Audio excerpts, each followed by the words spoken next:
Hello everyone, आज है 5 दिसंबर और आज इस वीडियो में हम बात करेंगे वेदांता के बारे में। 319 रुपए के आसपास वेदांता का जो शेयर है वो ट्रेड कर रहा है। काफी बड़ी रफ्तार वेदांता ने यहां पर दिखाई है। देखो, वेदांता आपको पता हो तो आज से 1-2 साल पहले वेदांता डिलिस्ट होने वाली थी, लेकिन बाद में जो बड़े बड़े फंड हाउसेस थे जिनके पास शेयर्स थे वेदांता का, उन्होंने शेयर सरेंडर नहीं किए और डिलिस्ट का जो प्रोग्राम था वो कैंसिल हो गया। प्रमोटर चाहते थे इसको डिलिस्ट करवाना, लेकिन वो करवा नहीं पाए थे। उसके बाद वेदांता ने काफी बड़ी रफ्तार पकड़ी, काफी हैवी डिविडेंड भी पे आउट किया और वेदांता को लेकर कई सारे बड़े प्लान्स सामने भी आ रहे हैं जिसको लेकर हम बातचीत भी करेंगे। लेकिन उससे पहले अगर आपने अभी तक चैनल को सब्सक्राइब नहीं किया है तो प्लीज अभी इसे सब्सक्राइब कर लीजिए, क्योंकि आगे भी बहुत सारे वीडियोस हैं जो आपको काफी ज्यादा हेल्प करेंगे। तो वेदांता का जो शेयर है वो 319 रुपए के आसपास ट्रेड कर रहा है। पिछले एक महीने में अगर हम देखें तो यहां पर काफी अच्छी रफ्तार आई, फिर गिरावट आई, फिर बड़ी रफ्तार हमें दोबारा से देखने को मिली है और काफी अच्छी रफ्तार है। पिछले एक हफ्तों से ये लगातार दौड़े जा रहा है, लेकिन एक साल में अगर आप देखो तो 4% की अभी भी गिरावट है। शेयर कहां पे था? 435 के आसपास था, टूट के ये बिखर गया था, 216 तक गया ये। बाद में थोड़ी थोड़ी तेजी पकड़ना शुरू करी और तभी खबर आ गई कि भैया वेदांता सेमीकंडक्टर के बिजनेस में काफी बड़ा इन्वेस्टमेंट करने वाला है, जमीन भी फाइनल हो चुकी है, सब कुछ होने वाला है और शेयर धीरे धीरे भागने लगा। और जैसे ही यहां पर चीजें आई कि भैया गुजरात में चीजें फाइनल हो चुकी है, सेटअप हो चुका है, ये एकदम से फट गया। लेकिन उसके बाद हुआ क्या? 314 315 के आसपास पहुंचा, लेकिन तभी खबर आई कि देखो भैया वेदांता लिमिटेड को वेदांता के सेमीकंडक्टर वाले बिजनेस से कोई फायदा नहीं होने वाला है, क्योंकि वो पूरी की पूरी तरीके से एक डिफरेंट कंपनी है, तो उसका कुछ भी यहां पर इंक्लूड नहीं होगा। तो उसके बाद थोड़ी सी प्रॉफिट बुकिंग भी आई और तब अगर आप मेरे चैनल को रेगुलर फॉलो करते हो तो मैंने कहा भी था कि गिरावट आएगी लेकिन तेजी भी आएगी, क्योंकि कंपनी जो है वो लॉन्ग टर्म के लिए बेहतरीन है। और जिस तरीके की ब्रांड वैल्यू अभी वेदांता की बन चुकी है सेमीकंडक्टर के बिजनेस के जरिए, वो कहीं ना कहीं इनको काफी ज्यादा हेल्प करेगा। और आने वाले दौर में जैसे कि अभी अगर आप देखो तो वेदांता का जो सेमीकंडक्टर का जो बिजनेस था वो महाराष्ट्र में सेटअप होना था, लेकिन बाद में किसी रीजन से वो चला गया गुजरात। तो बाकी स्टेट भी चाहती है कि भैया ऐसा बड़े बिजनेस उनकी तरफ भी आए और कहीं ना कहीं उनको अट्रैक्ट करने के लिए सस्ते दामों पर उनको चीजें मुहैया भी करवाई जाती है, ये हम सब जानते हैं। यहां पर अच्छी खासी रफ्तार दोबारा पकड़ती हुई नजर आई जरूर है और वेदांता को लेकर एक बड़ी खबर यहां पर आई है, वो ये देखो कंपनी क्या करती है। कंपनी हमेशा हम सब जानते हैं कि पैसा उठाती है बॉन्ड के जरिए, किसी और चीजों के जरिए। तो वेदांता का $400 मिलियन का जो कूपन्स रेट है 8% का, ठीक है, और दूसरा एक और है $500 मिलियन का है, तकरीबन ये 7.125% का होगा, ये बॉन्ड है।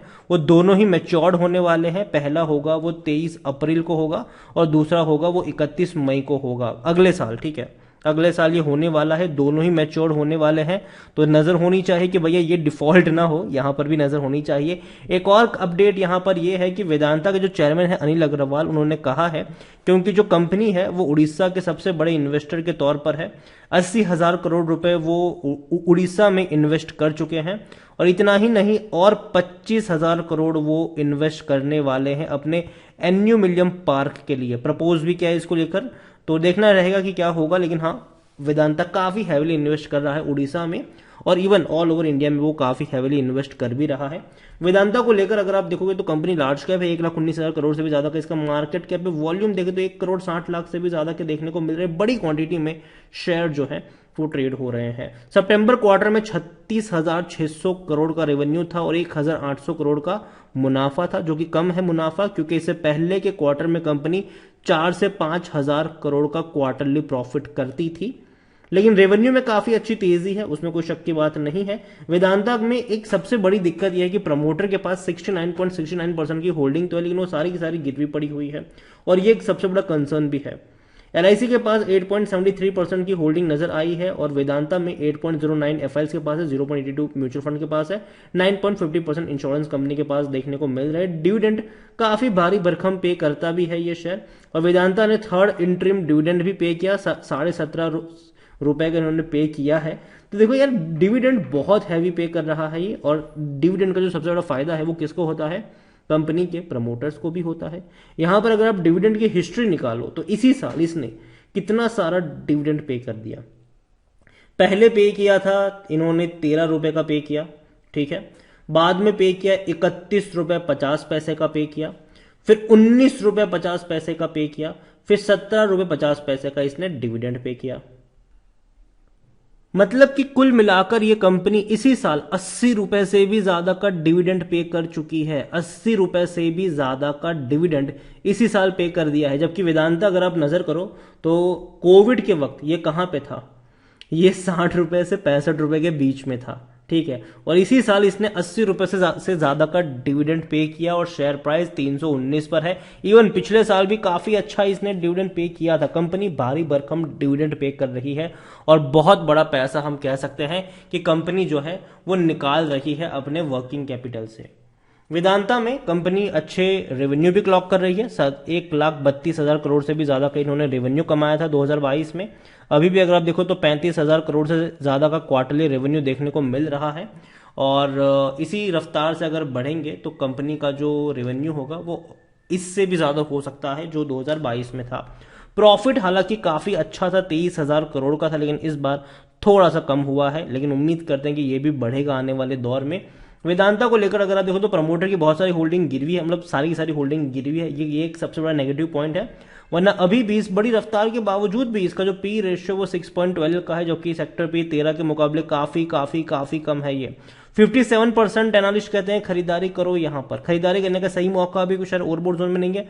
भारी भरकम डिविडेंड पे कर रहा है, लॉन्ग टर्म में पैसा बना है और क्यों ही नहीं बनेगा। यहां पर होल्डिंग के बारे में भी अगर हम नजर करें तो प्रमोटर की जो सबसे बड़ी होल्डिंग यहां पर प्रमोटर की है, लेकिन सारी की सारी गिरवी भी पड़ी हुई है। 0.82 mutual fund, 9.55 domestic, 8.10 FIS, retails और अदर्स की कुल मिलाकर होल्डिंग 11.85% के आसपास देखने को मिल रही है। देखो वेदांता मैंने पहले भी कहा था कि अगर ये सस्ता मिल रहा हो तो अच्छे मौके बनेंगे लॉन्ग टर्म के लिए, क्योंकि ये डिविडेंड ही इतना भारी भरकम पे करेगा हर बार कि पैसा यहां पर लगातार बनता रहेगा। और शेयर प्राइस में भी आपको तेजी देखने को मिलेगी। लेकिन साथ साथ ये भी मैं कहना चाहूंगा कि याद रखें, मेटल कंपनियों का जो फ्यूचर है वो कहीं ना कहीं डिपेंड करता है कि भैया ग्लोबली सिचुएशन कैसी है। अगर वहां पर खराब होती है तो इसका जो इम्पैक्ट है वो कहीं ना कहीं इस पर इन कंपनियों पर सबसे ज्यादा पड़ता भी है। तो अगर आप इन्वेस्ट कर भी रहे हो तो जब तब करो जब ये सस्ता बिक रहा हो। अभी भी खरीदारी के मौके हैं, ऐसा नहीं कि नहीं है, अभी भी मौके यहां पर बन सकते हैं। 300 रुपए के नीचे अगर वेदांता का शेयर जाता है डेफिनेटली वहां पर खरीदारी के मौके बनेंगे। लेकिन साथ में ये कह दूं कि पेशेंस भी आपको रखना पड़ेगा, क्योंकि ग्राफ आपको जिस तरीके से ऐसा ऊपर की तरफ जाता नजर आता है वैसा नीचे की तरफ आता हुआ भी नजर आएगा। क्योंकि जब भी हमने देखा कि रशिया यूक्रेन क्राइसिस की खबर आई, ये टूट गया था, ठीक है, तो वैसा भी होता आपको नजर आएगा। लेकिन नजर रखिएगा इस कंपनी के ऊपर, अगर टूटेगा खरीदारी के मौके यहां पर जरूर बनेंगे। लॉन्ग टर्म का जो इसका आउटलुक है वो अभी के लिए पॉजिटिव नजर आ रहा है। ऐसी कोई ग्लोबल सिचुएशन अभी सामने नहीं आई है जो इसको हैम्पर कर पाए। लेकिन फिर भी कंपनी पर अगर आप खरीदारी करते हो तो तब करो जब शेयर सस्ता हो। और मेरे हिसाब से 300 रुपए के नीचे अगर जाता है खरीदारी के मौके बनेंगे वहां पर। और अगर थोड़ा सा और करेक्शन आएगा तो हर गिरावट में आप चाहो तो ऐड करके चल सकते हो। वीडियो को यहीं पे एंड करूंगा, पसंद आया हो तो लाइक कर शेयर करें। चैनल पर अगर पहली बार है तो प्लीज सब्सक्राइब करें। और वेदांता के बारे में आप क्या सोचते हैं वो भी आप मुझे कमेंट में लिखकर बता सकते हैं। Thank you.